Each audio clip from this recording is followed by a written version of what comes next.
রবিবার মানে ছুটির দিন, কিন্তু সেই ছুটি মেয়েদের থাকে না। তো চলো আজকে তোমাদের সঙ্গে শেয়ার করি আমার রবিবারের ব্লগটা। আমি রবিবারে সারাদিন কী কী করে সেটা দেখাই। তো শুরু করা যাক, চলো লেটস গো। তো ফার্স্ট মর্নিংয়েই ঘুম থেকে উঠে গেছি। অন্যান্য দিনের মতো, অন্যান্য দিনে যেমন 5টা থেকে 5:30টার মধ্যে ঘুম থেকে উঠি, আজও ভাবি যে রবিবার দিন একটু লেট করে উঠবো, কিন্তু তা আর হয় না। ঘুমটা ঠিক ওই টাইমে ভেঙে যায়। তারপরে আর কি, আর তো বসে থাকা যায় না বা শুয়ে থাকাও যায় না। অন্যান্য দিন স্কুল থাকে, যার কারণে 5টা 5:30টার সময় উঠলেই মনে হয় দেরি হয়ে যায়, কিন্তু তাই ভাবি রবিবার দিনকে একটু দেরি করে উঠবো, কিন্তু সেই দিনকে সব থেকে বেশি তাড়াতাড়ি ঘুমটা ভেঙে যায়। রবিবারের দিনকে যেন ঘুমটা আরও বেশি তাড়াতাড়ি ভেঙে যায়, ভালোই লাগে না।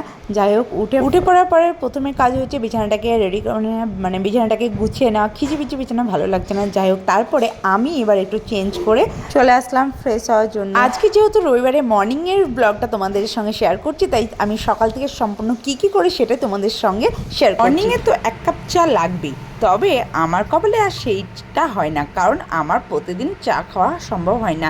একমাত্র রবিবার দিনকে যখন টাইম থাকে সেদিনকে আমি চাটা খাই। তবে আমি বেশি ভালোবাসি নিজে হাতে চা বানিয়ে খেতে, সবচেয়ে বেশি ভালোবাসি বাড়িতে। কিন্তু সেটা আর সম্ভব হয়ে ওঠে না, কারণ সকালবেলায় আমাদের স্কুল থাকার জন্য কোনো দিন চাটা খাওয়া হয়, কোনো দিন খাওয়া হয় না, বেশিরভাগ দিন না খাওয়াই হয়। তো সেই কারণে রবিবার দিন যখন আমি একটু ফ্রি থাকি, তখন নিজে হাতে চাটা বানিয়ে খাওয়াটাই বেশি পছন্দ করি। তো তাই ঝটপট 2 কাপ চা বানিয়ে নিলাম, আর আমার জন্য আর বড়মশাইয়ের জন্য।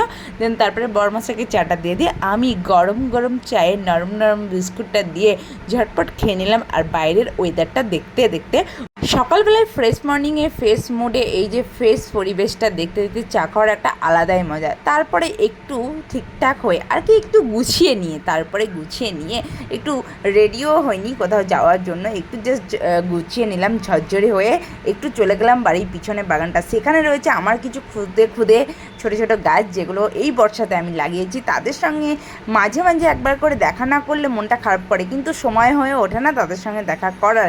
যাই হোক, যখন একটু ফ্রি টাইম পাই, একটু ফাঁকা থাকি, তখন যাই, এদের সঙ্গে একটু দেখা করে আসছি। তাদের কতটা বড় হয়েছে, কেমন আছে, তাদের সঙ্গে একটু দেখা না করলে ঠিক মনটা ভরে না। তো তাই গেলাম, একটু তাদের সঙ্গে দেখা করে আসলাম, ঘুরে আসলাম, ব্যাস। দেন তারপরে রবিবার মানেই হচ্ছে একটা বিশেষ কাজ, সেটা হচ্ছে কাচাকুচো করা। এটা মনে হয় প্রত্যেকটা মেয়েরই কাজ, কারণ এই দিনে কারো ছুটি থাকে না। ছেলেদের ছুটি থাকলেও নাক ডেকে ঘুমাতে পেলেও মেয়েরা কোনো দিন এই দিনটা ছুটি থাকে না, কারণ কাচাকুচোর জন্য তাদেরকে রবিবার করতে হবে। আর আমার বিশেষ করে অন্যান্য দিন সেরকমভাবে সময় হয় না, কিন্তু রবিবারের দিনকে যত থাকে সব কিছু একসঙ্গে কাচাকুচো করার একটা হবেই হবে। মানে ওই দিনটা আমাকে বেছে নিতেই হয়েছে। যত কাজই থাকুক, সেই কাচাকুচো কাজটা আমাকে রবিবারের দিনকে সারতে হবে। অন্য দিন করতে যাবো ভাবলে আর হবে না। ব্যাস, কাচাকুচো শেষ করে এবার আবার একটু রেডি হয়ে আমি চলে যাচ্ছি কিছু বাচ্চাকে আর কি মানুষ করতে, মানে আর কি টিউশন পড়াতে। তো কাজ সেরে উঠতে প্রায় 8টা বেজে গেছে। তো 8টা ঘন্টা বেজে গেছে, তখন হালকা করে টিফিন করে নিয়ে এবার আমি বেরিয়ে পড়ছি আমার যে বিশেষ জ্ঞানগুলো সেগুলো একটু দান করতে, মানে আর কি ওই টিউশন পড়াতে, খুদে বাচ্চাগুলোকে একটু মানুষ করতে। যাই হোক, বলতে বলতে পৌঁছে গেছি তাদের কাছে। এই যে তারা এখন মনোযোগ সহকারে পড়ছে, কিন্তু এতটাই মনোযোগ সহকারে পড়ছে যে তাদের পরীক্ষা নিলে তাদের অবস্থা আর দেখার মতো থাকে না, খাতাগুলো একদম দেখার মতো অবস্থা হয়। ব্যাস, প্রায় 12টা বেজে গেছে, সকাল গড়িয়ে দুপুর হয়ে গেছে। তো আজকের ভিডিওটা এখানেই শেষ করছি। এটা ছিল আমার রবিবারে মর্নিংয়ের ভিডিও। কেমন লাগলো অবশ্যই জানিও, আর যদি ভালো লাগে তা তোমরা কমেন্ট করো। আবার নেক্সট কোনো ভিডিওতে দেখা হবে রবিবারে বাকি টাইমটা কী করি, বা অন্যান্য দিনে সারাদিনে কী করি সেটা তোমাদের সঙ্গে শেয়ার করবো।